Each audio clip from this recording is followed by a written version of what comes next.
You're kind of a unique combination of accountant artist. Like there aren't many, not none, but there aren't many people. A lot of the people I meet in film, entertainment, and creative businesses are creative by nature. They're not generally. They don't come at it from a finance background, which may be part of the reason you saw the opportunity around training data.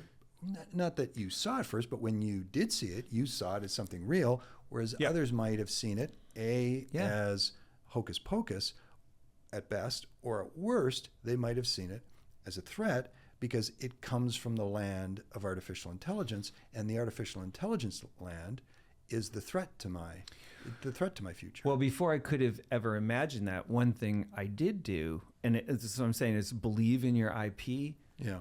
Many producers, in factual in my position, that raw footage that they have, it just costs money to have it stored and put on drives. So they just throw it away.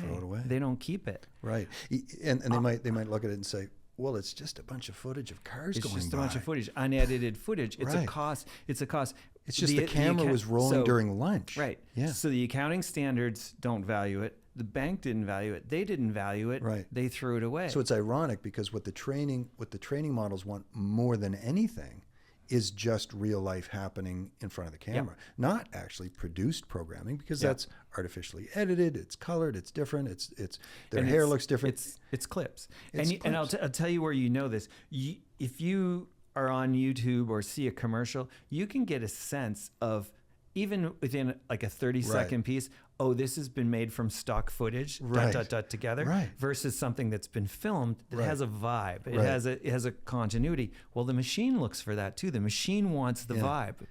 So what's going on with this? Meaningful. I was talking to a friend of mine who works in the film business in China, and she's working on serial shorts. I said, what's a serial shorts? He said, well, it's this booming genre of film.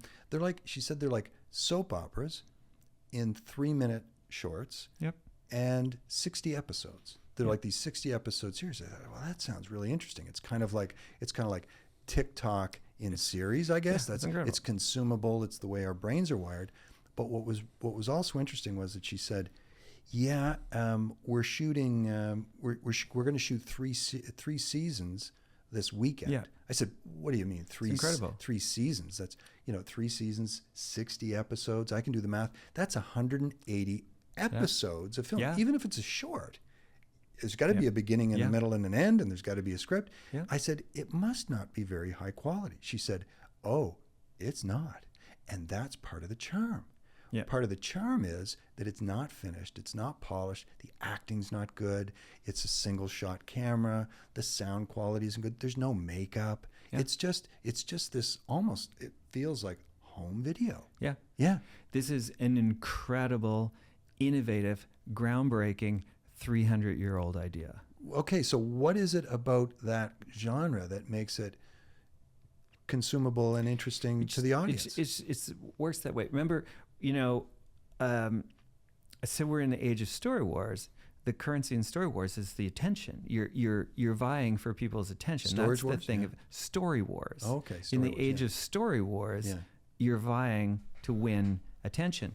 So 300 years ago, printing press is out, newspapers started to come. You can't print a book, it's very expensive, but you can serialize it. You can have a chapter, I thought you said storage wars, and it reminded me, I met a guy last week. Did I tell you this story? No, but curve off. I met a guy last week who bought 4 pallets of audio tape from a storage unit that was bought sight unseen by someone who bought the contents of a storage in the show Storage Wars. And one of the things he bought was these 3 pallets of audio tapes that came from a radio station in California. It's not even there anymore, but it was very active in the 60s and 70s and early 80s. Okay. These are tapes, audio tapes of interviews with rock stars. Wow. Like 20 hours of audio tape recording with David Bowie, all of Led Zeppelin, everybody, Queen, Freddie Mercury. He won. He won the IP lottery. That's a very valuable intellectual property. Isn't that something? Yeah.